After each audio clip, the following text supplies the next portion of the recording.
Baik, saya mulai kelasnya. Assalamualaikum warahmatullahi wabarakatuh. Selamat malam rekan-rekan sekalian, siswa dan siswi kelas 8 di program belajar kejar paket B kesetaraan Taiwan, di mana pada malam hari ini tanggal 22 April tahun 2017 kita masih diberikan kesempatan untuk berjumpa lagi di pelajaran kewarganegaraan. Namun untuk itu saya mohon maaf sekali bahwa malam hari ini saya tidak bisa masuk secara langsung di kelas Wizik seperti pertemuan yang lalu, karena pada kesempatan malam hari ini saya sedang ada acara di Malang. Ya, saya lagi ada acara di Malang selama kurang lebih 3 hari. Malam hari ini saya berangkat dan saya akan kembali lagi ke Jogja di hari Senin nanti. Senin siang saya sudah sampai ke Jogja. Jadi mohon maaf sekali daripada kelasnya kosong, maka dari itu seperti biasa supaya teman-teman sekalian juga tambah ilmunya dan saya menepati kewajiban saya untuk mengajar. Untuk itu saya rasa metode seperti ini juga bisa diterapkan bagi tutor-tutor yang mengalami kendala untuk mengajar secara langsung, sehingga siswa-siswa masih bisa belajar masuk kelas seperti biasa dengan melihat video ini, karena video ini sudah saya rekamkan jauh-jauh hari. Saya rekamkan pada siang hari sebelum kelas ini dimulai. Untuk itu teman-teman sekalian tetap bisa menyimak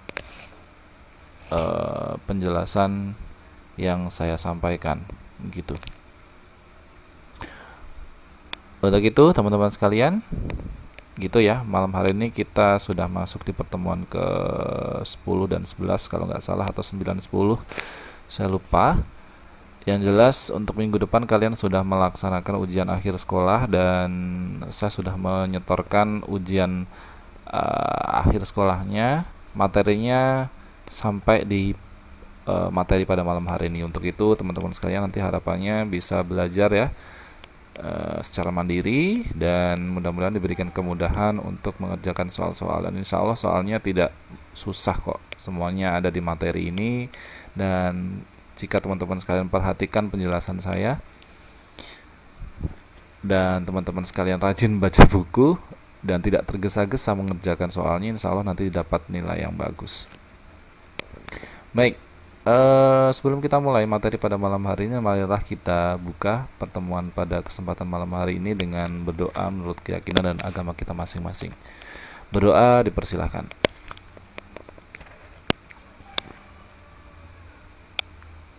Ya, berdoa selesai.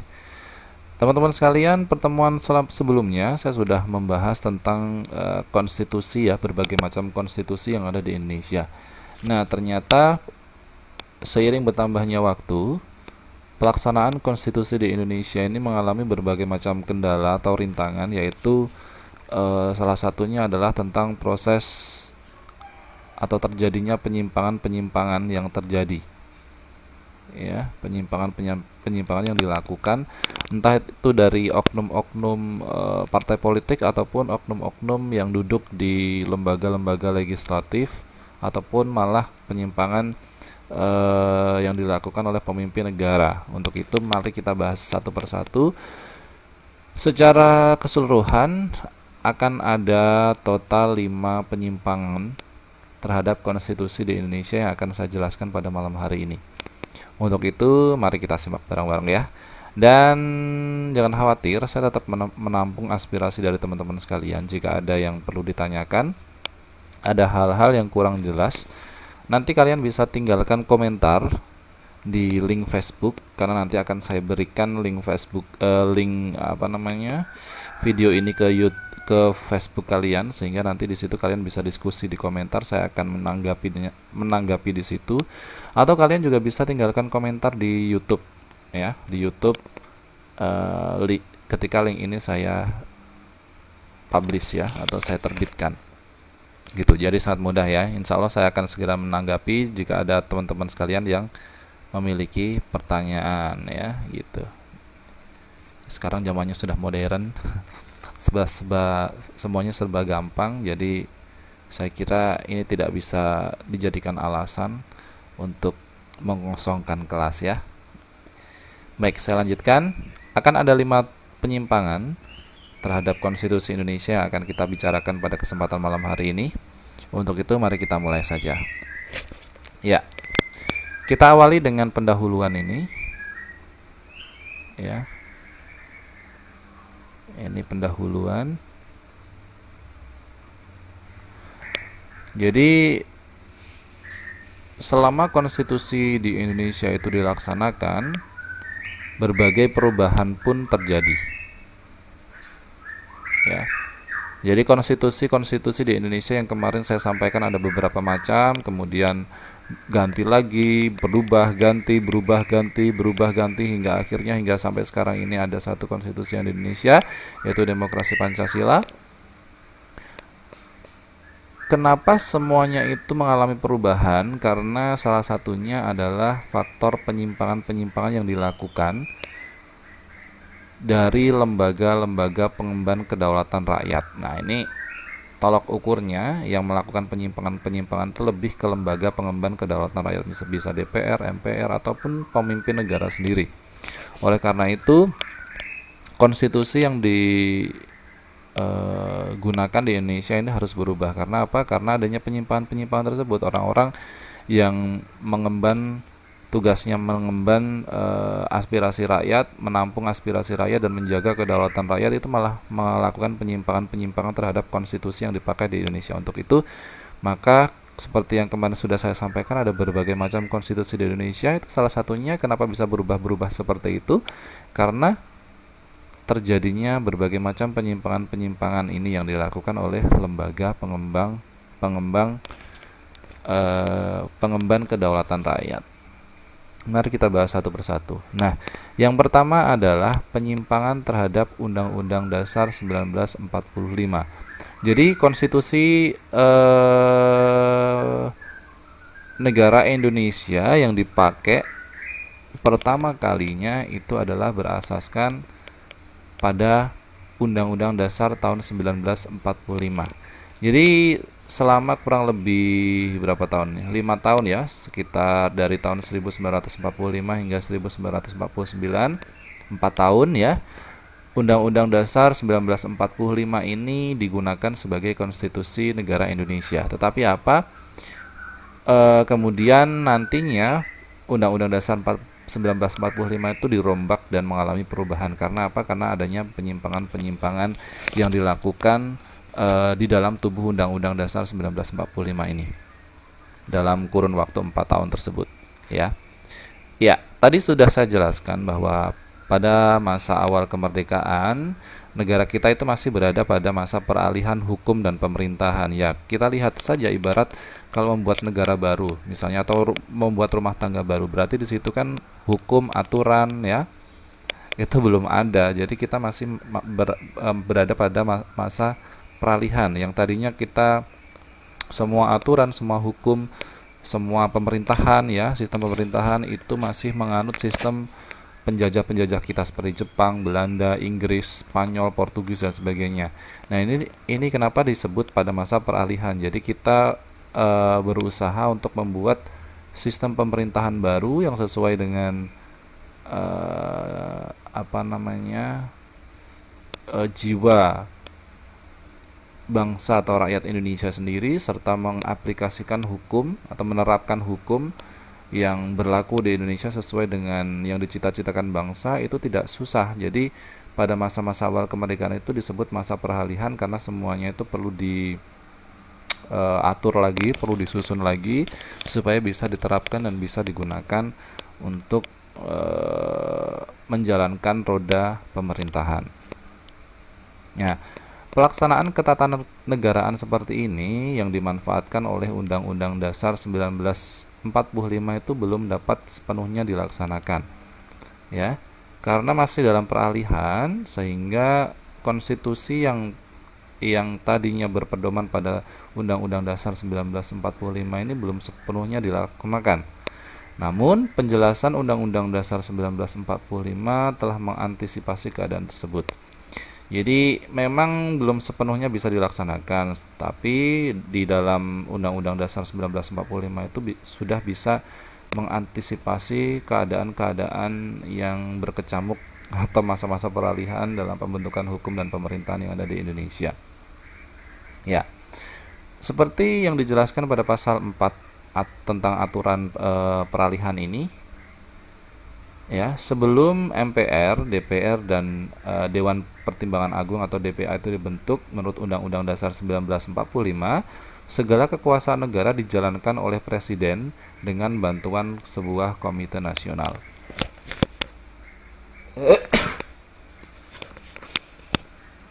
Jadi di dalam Undang-Undang Dasar 1945 itu sudah ada aturan tentang pasal 4 di mana memang cita-cita bangsa Indonesia itu akan membentuk Majelis Permusyawaratan Rakyat, Dewan Perwakilan Rakyat, Dewan Pertimbangan Agung, ya. Tapi tiga-tiganya itu belum dibentuk. Nah, di situ di dalam Undang-Undang Dasar 1945 itu sudah diterangkan ketika MPR, DPR dan DPA itu belum dibentuk, semua kekuasaan negara, ya, roda pemerintahan negara itu dijalankan oleh presiden yang dibantu dengan komite nasional.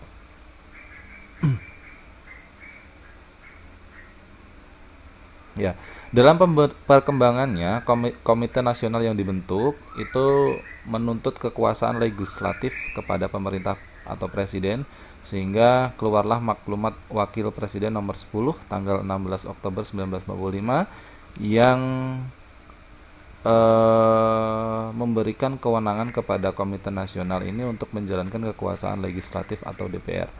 Jadi walaupun presiden tadi dalam roda pemerintahan atau menjalankan pemerintahan negara itu dibantu oleh Komite Nasional, akhirnya dalam perkembangan Komite Nasional pun menuntut, ya, untuk dibentuk lembaga legislatif, menuntut presiden atau pemerintahan untuk membentuk kekuasaan legislatif yang berwenang untuk menjalankan kekuasaan atau membantu menjalankan roda pemerintahan yang ada di Indonesia. Untuk itu, setelah KNIP itu mengusulkan atau menuntut untuk membentuk kekuasaan legislatif, akhirnya Wakil Presiden pada waktu itu mengeluarkan maklumat nomor 10 tanggal 16 Oktober 1945 yang kemudian memberikan kewenangan kepada KNIP atau Komite Nasional tersebut untuk menjalankan kekuasaan legislatif. Dalam hal ini kekuasaan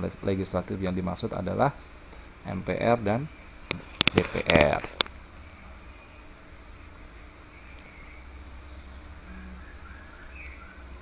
Ya.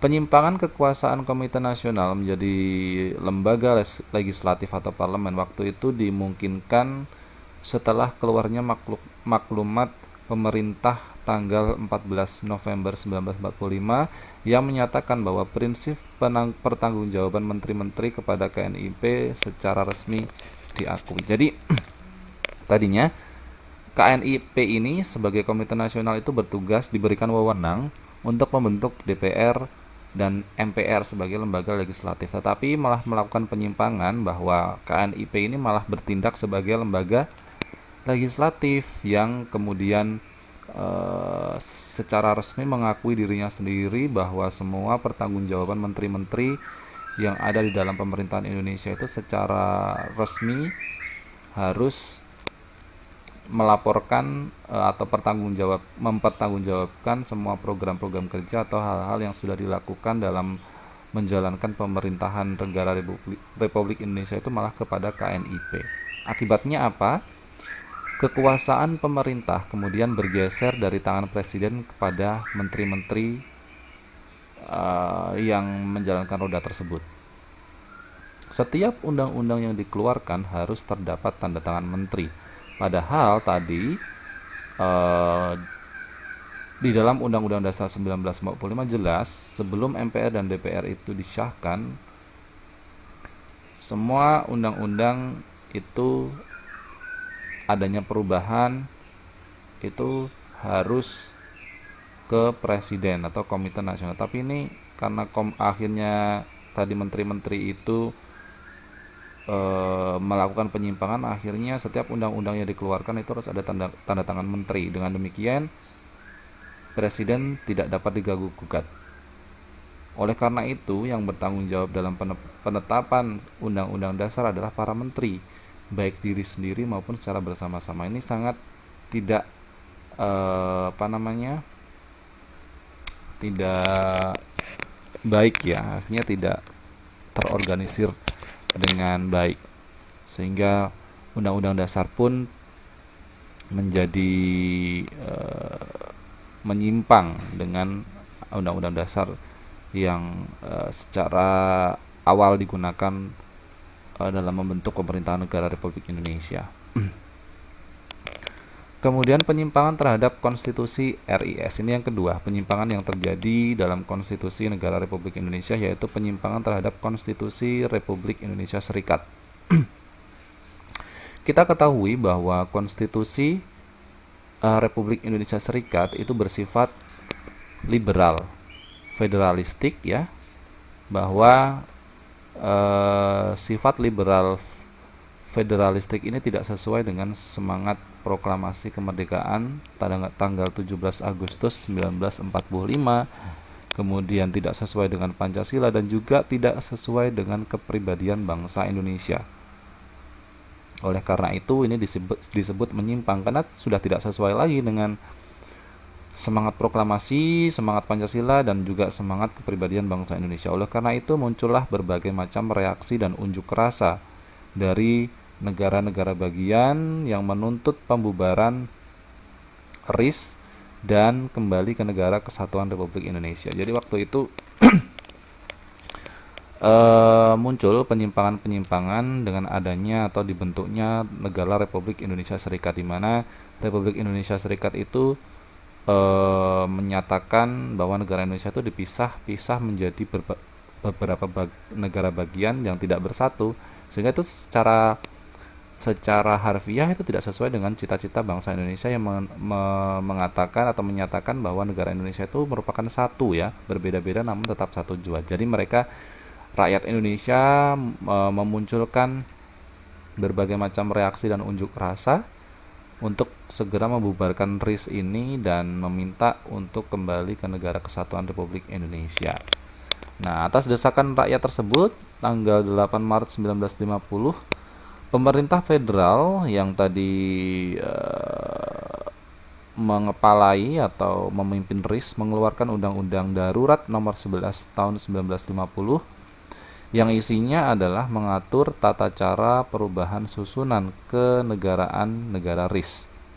Masih saja ya, tetapi pembubarannya belum dibubarkan, tetapi hanya perubahan.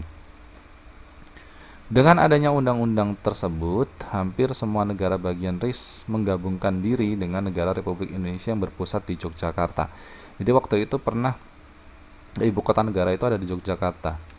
Nah, dengan RIS itu mengubah susunan kenegaraan, malah membuat negara-negara bagian yang di bawah RIS itu tadi bergabung ke Indonesia ya. Akhirnya negara RIS hanya memiliki 3 negara bagian, yaitu negara Republik Indonesia, negara Indonesia Timur, dan juga negara Sumatera Timur. Keadaan itu kemudian mendorong negara RIS berunding dengan Republik Indonesia untuk membentuk negara kesatuan. Pada tanggal 19 Mei 1950 dicapai kesepakatan membentuk kembali negara kesatuan Republik Indonesia yang dituangkan dalam sebuah piagam persetujuan.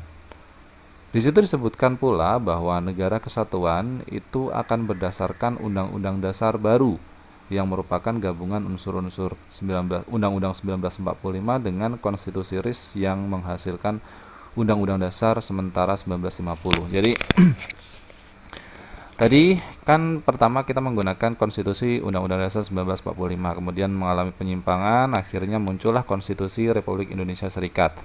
Tetapi rakyat-rakyat tidak setuju ya dengan itu ya, akhirnya gejolak unjuk rasa di mana-mana, dan akhirnya 3 negara bagian yang ada di bawah RIS itu merapatkan diri dan akhirnya membentuk Negara Kesatuan Republik Indonesia dengan konstitusi, yaitu dengan menggabungkan Undang-Undang Dasar 1945 dengan konstitusi RIS ini sehingga menghasilkan Undang-Undang Dasar sementara, S itu sementara, pada tahun 1950.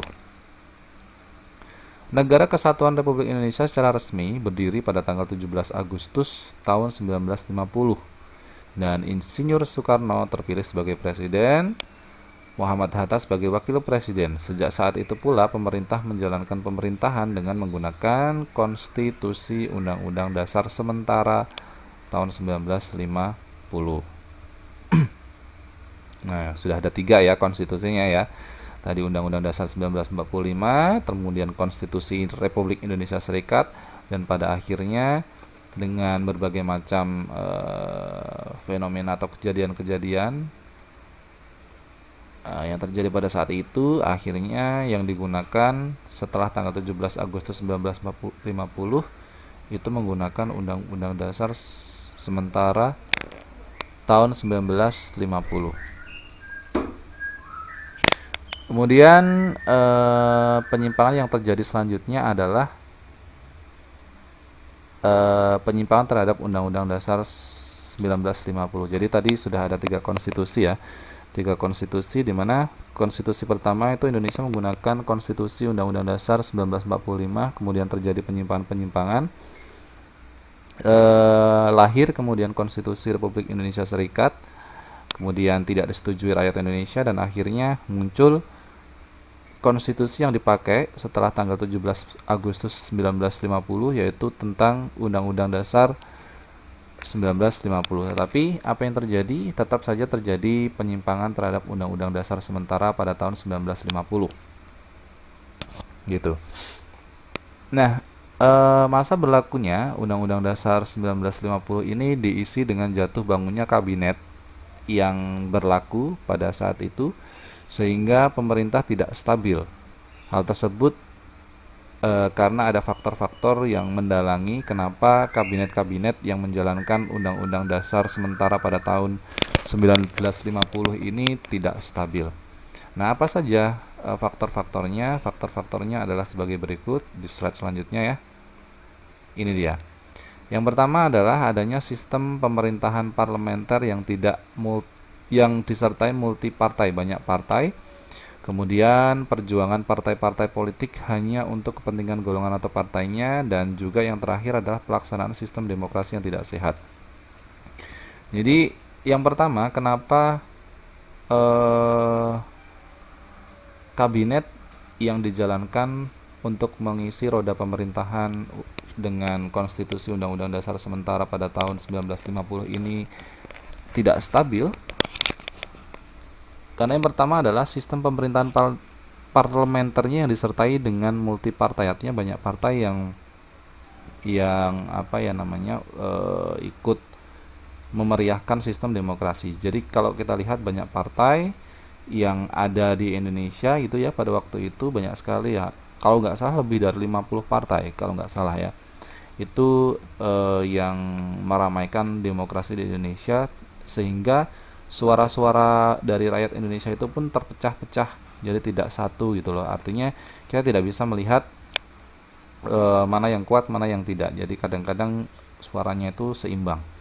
Nah, itu yang kemudian kabinet-kabinet yang dijalankan pada yang menggunakan konstitusi Undang-Undang Dasar sementara pada tahun 1950 ini tidak stabil. Kemudian perjuangan partai-partai politik itu hanya untuk kepentingan golongan atau partainya. Seperti kita ketahui, tugas partai politik itu adalah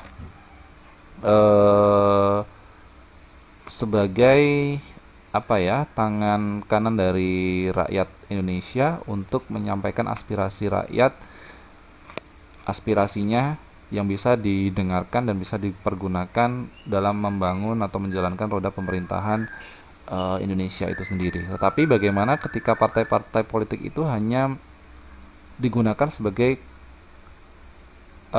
kepentingan golongan atau partainya saja, otomatis itu tidak bisa dijadikan sebagai kekuatan untuk mengatur atau kekuatan untuk menjalankan roda pemerintahan negara Republik Indonesia itu sendiri. Jadi nanti akan ada blok-blok sendiri ya, mana partai yang kuat, mana partai yang lemah, sehingga itu tidak bisa dijadikan sebagai pembentuk kekuatan yang kuat untuk menjalankan roda pemerintahan negara Republik Indonesia.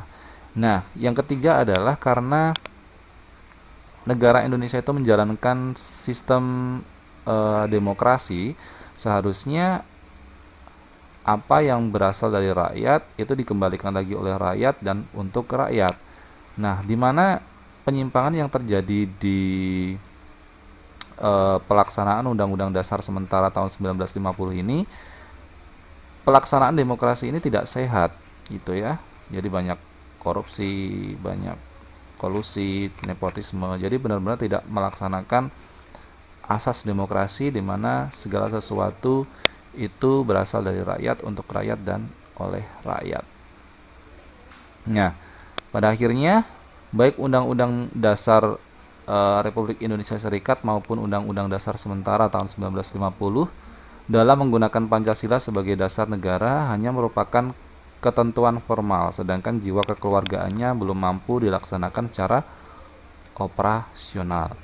Sehingga UUDS ini hanya bersifat sementara, yang diterangkan pada pasal 134 bahwa konstituante bersama pemerintah selekas-lekasnya menetapkan Undang-Undang Dasar Republik Indonesia yang akan menggantikan UUDS ini ya.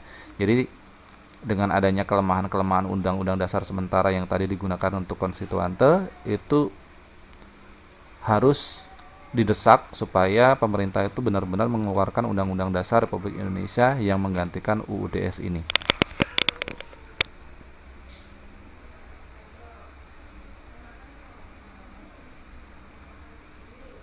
Ya.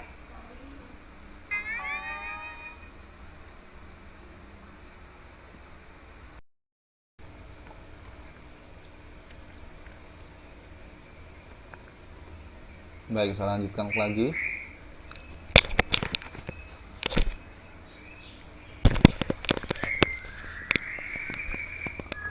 Ya, tadi kan saya katakan bahwa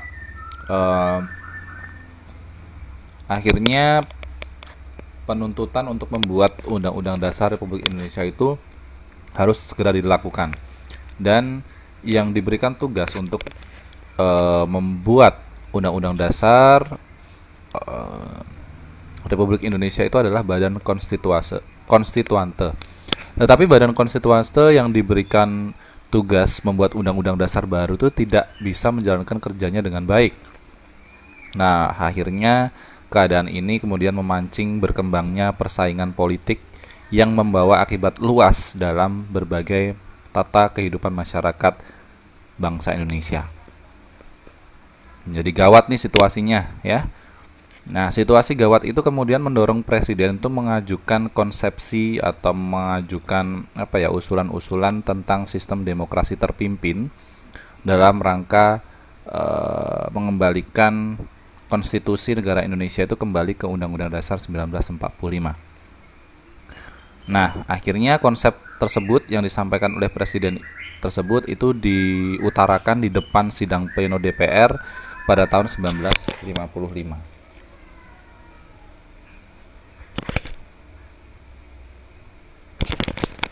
Di dalam pleno tersebut terjadi perdebatan yang berlarut-larut ya. Kenapa saya katakan berlarut-larut? Karena debat kusir yang panjang tanpa menentukan keputusan penting. Sementara itu, kalau kita lihat keadaan negara itu semakin gawat ya, karena semakin tidak terkendali begitu ya. Bahkan situasi tersebut itu mengancam persatuan dan kesatuan bangsa dan negara Indonesia, karena tidak lagi rasa persatuan kesatuan itu tumbuh subur atau kuat, bahkan semakin terpecah belah. Sedangkan Undang-Undang Dasar 1945 atau Undang-Undang Dasar Republik Indonesia itu belum terbentuk sama sekali, malah adanya di sidang pleno tersebut malah debat kusir ya, yang tidak ujung menentukan keputusan.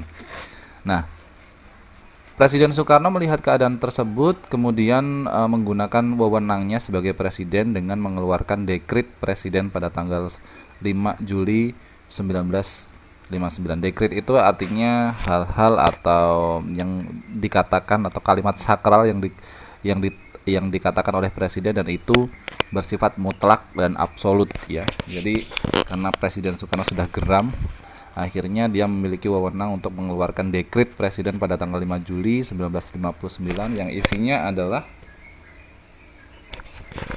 akhirnya Badan Konstituante itu diminta oleh Presiden Soekarno untuk dibubarkan karena malah menimbulkan ricuh gitu ya. Kemudian memberlakukan kembali Undang-Undang 1945 dan membubarkan atau tidak memberlakukan lagi Undang-Undang Dasar 1950.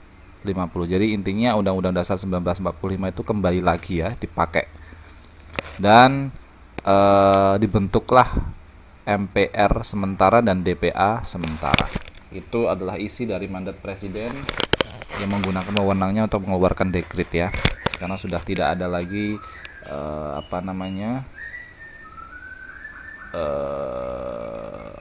perundingan-perundingan yang sesuai dengan tujuan semula itu ya. Gitu. Nah, pada dasarnya saran presiden tadi untuk kembali ke Undang-Undang Dasar 1945 itu dapat diterima oleh anggota konstituante. Namun dengan pandangan yang berbeda. Pertama, menerima saran untuk kembali kepada Undang-Undang 1945 secara utuh. Kedua, menerima untuk kembali ke Undang Dasar 45 tetapi dengan amandemen, yaitu sila ke-1 Pancasila seperti yang tercantum dalam pembukaan 1945 itu harus dirubah dengan sila ke-1 Pancasila yang tercantum dalam Piagam Jakarta. Jadi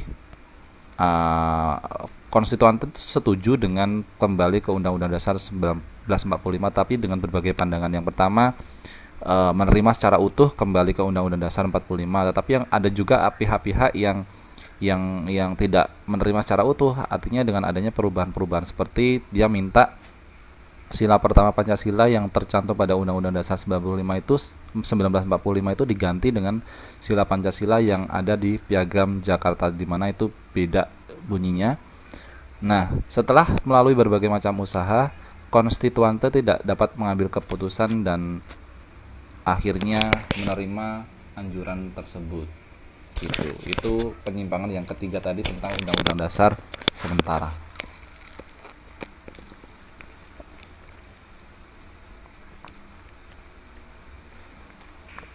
Kemudian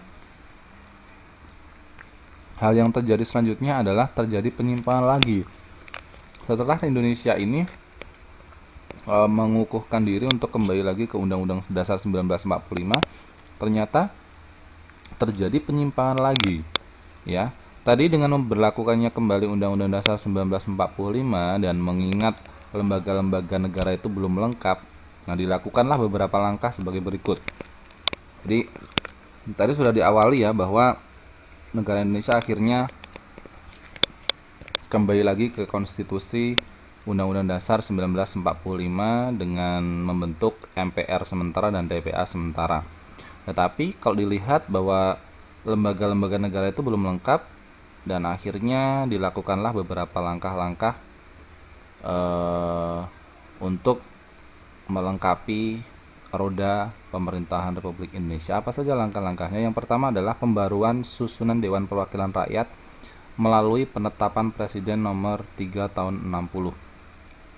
Penyusunan Dewan Perwakilan Rakyat Gotong Royong dengan penetapan Presiden nomor 4 tahun 60, dan dalam pasal ditentukan bahwa anggota-anggotanya diberhentikan dengan hormat dari jabatan terhitung mulai tanggal pelantikan Dewan Perwakilan Rakyat Gotong Royong.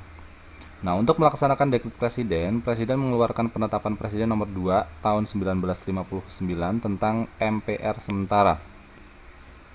Penyusunan MPR sementara ini dengan penetapan Presiden nomor 12 tahun 60, kemudian dikeluarkannya penetapan Presiden nomor 3 tentang DPA sementara. Ditinjau dari aspek konstitusional, langkah-langkah penyusunan DPR-GR dan MPRS yang dilakukan dengan penetapan presiden jelas menyimpang dari Undang-Undang Dasar 1945 yang berlaku berdasarkan dekret presiden. Apalagi langkah seperti ini terlebih dahulu diawali dengan pembubaran DPR, hasil pemilihan umum itu. Jadi itu terjadi penyimpangan, nggak boleh seperti itu. Lain daripada itu, dalam sistematika Undang-Undang Dasar 1945, perundang-undangan yang dibentuk mana tadi? Perundang-undangan yang dibentuk yang berbentuk penetapan presiden sama sekali tidak dikenal. Oleh sebab itu, langkah-langkah yang diambil oleh presiden dalam rangka menyelesaikan demokrasi terpimpin dan kembali ke Undang-Undang Dasar 1945 itu justru merupakan langkah-langkah yang menyalahi konstitusi. Bahkan, kalaupun dalam melakukan langkah-langkah ini presiden melandaskan pasar 4 aturan peralihan Undang-Undang Dasar 1945 juga masih belum dapat dikategorikan bersifat konstitusional sebab Dewan Perwakilan Rakyat sudah terbentuk melalui pemilu 55. Artinya DPR itu tidak bisa dibubarkan dengan dengan sistematika yang asal-asalan.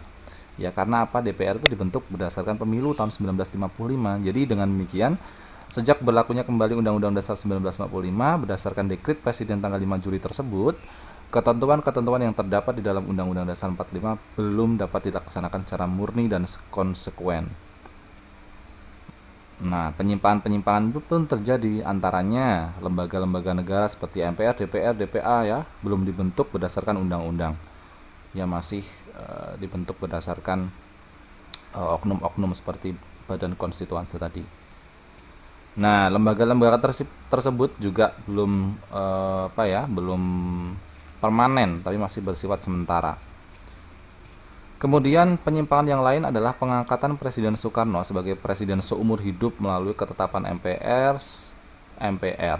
Ketetapan ini jelas melanggar ya, jadi tidak ada yang menjelaskan di dalam Undang-Undang Dasar 1945 ditegaskan bahwa presiden itu tidak boleh diangkat seumur hidup.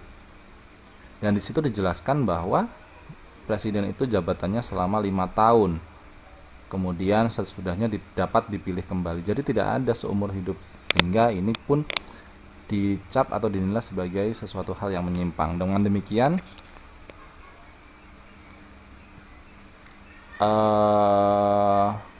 akhirnya muncullah penyimpangan-penyimpangan yang selanjutnya, yaitu tentang penyimpangan Undang-Undang Dasar 1945 di masa Orde Baru, di masa Presiden Soeharto ya. Gitu. Nah, tidak dapat dipungkiri bahwa rezim Orde Baru di masa pemerintahan Presiden Soeharto itu berhasil dalam mewujudkan stabilitas politik. Jadi semakin kalau dibandingkan dengan Presiden Soekarno sebelumnya ya, di Orde Baru ini stabilitas politiknya semakin stabil, pembangunan berjalan dengan lancar secara bertahap dan berkelanjutan. Pertumbuhan ekonominya juga meningkat rata-rata 7% ya. Indonesia telah mampu berswasembada, artinya bisa mencukupi kebutuhan sendiri seperti beras ya. Hal-hal inilah yang dipergunakan untuk menilai keberhasilan rezim Orde Baru. Tapi sebaliknya, di bidang politik telah terjadi pembelengguan hak politik bagi warga-warga negara. Nah, puncak dari kesadaran semacam itu terjadilah gerakan reformasi sebagai akibat krisis dari berbagai macam bidang di akhir tahun 97 dan di awal tahun 98. Krisis di berbagai bidang tersebut telah mendorong ribuan mahasiswa turun ke jalan untuk berdemonstrasi. Jadi memang pada awalnya pembangunan kemudian stabilitas politik itu sangat stabil di rezim Orde Baru di mana pemerintahan Soeharto itu dilaksanakan, tetapi seiring berjalannya waktu kita ketahui bahwa hak-hak politik warga negara itu semakin dibelenggu, artinya tidak bebas ya. Seperti PNS dulu kalau pemilu harus milih satu partai saja ya, sehingga partai itu berturut-turut menang selama kurang lebih 32 tahun lamanya ya, sehingga itu yang kemudian dinilai sebagai penyimpangan terhadap Undang-Undang Dasar 1945. Akhirnya setelah Orde Baru itu mulai rapuh gitu ya, muncullah gerakan reformasi sebagai akibat dari tadi kejadian-kejadian krisis yang terjadi di Orde Baru. di awal tahun 89, di akhir tahun 90, di awal tahun 98, di akhir tahun 97, ya, yang ditandai dengan ribuan-ribuan mahasiswa turun ke jalan-jalan dimanapun itu untuk berdemonstrasi. Para mahasiswa itu tidak sendiri, mereka bersama dengan kaum intelektual mengajukan tuntutan kepada pemerintah agar melakukan reformasi total di bidang politik, ekonomi, dan hukum. Artinya minta semuanya itu dirombak, tidak bisa dilaksanakan lagi Orde Baru tersebut. Ya, karena krisis dalam segala bidang tidak dapat diselesaikan dengan segera, sehingga diawali dengan terjadinya kerusuhan pada tanggal 13 hingga 14 Mei 98. Presiden Soeharto meletakkan jabatannya pada tanggal 20 Mei 98 dan digantikan oleh Wakil Presiden Habibie. Penggantian jabatan tersebut menurut sementara pihak merupakan langkah yang konstitusional, ya, berdasarkan undang-undang juga. Sebab dalam Undang-Undang Dasar 45 ditegaskan bahwa jika presiden mangkat atau berhenti atau tidak dapat melakukan kewajibannya dengan baik pada masa jabatannya, ia dapat digantikan oleh wakil presiden sampai habis waktunya. Namun di pihak lain, proses penggantian tersebut dianggap tidak berdasarkan konstitusi. Jadi ada dua macam paham, ya. Yang pertama memang itu sesuai dengan aturan, yang kedua tidak sesuai dengan aturan. Baik, bagi pihak yang menganggap pergantian tersebut inkonsisten atau tidak sesuai dengan konstitusi, itu dilandasi oleh adanya anggapan bahwa proses penggantian tersebut tidak ditandai dan dengan penyerahan kembali mandat yang diterima oleh Soeharto kepada MPR. Nah, dalam perundang-undang dikenal adanya dua jenis ketetapan MPR yang digembor-gemborkan oleh dua paham tadi. Yang pertama sesuai dengan konstitusi, yang kedua tidak sesuai dengan konstitusi. Karena ini, ya, yang pertama ketetapan MPR itu bersifat perundang-undangan dan ketetapan MPR itu bersifat bukan perundang-undangan. Ketetapan MPR yang memberikan mandat kepada presiden pada hakikatnya tidak dikategorikan sebagai perundang-undangan. Hal ini kemudian mengingat suatu produk hukum disebut perundang-undangan kalau sifatnya mengikat hukum. Ketetapan tersebut sifatnya konkret, individual, dan final. Oleh sebab itu, ketetapan MPR yang mengangkat Soeharto sebagai presiden bisa dikatakan mirip dengan ketetapan tata usaha negara. Ya, berdasarkan sifat itulah peralihan jabatan presiden dari Soeharto kepada wakil presiden B.J. Habibie itu harus diawali juga dengan penyerahan mandat.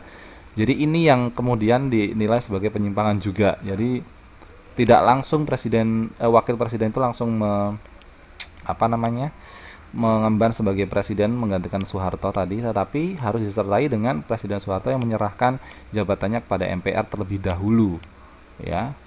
Ya, jadi secara pendeknya mandat sebagaimana digariskan oleh ketetapan MPR tidak dapat dialihkan begitu saja, tetapi harus dievaluasi, tapi harus diserahkan terlebih dahulu mandat yang diberikan oleh presiden sebelumnya kepada wakil presiden. Itulah kenapa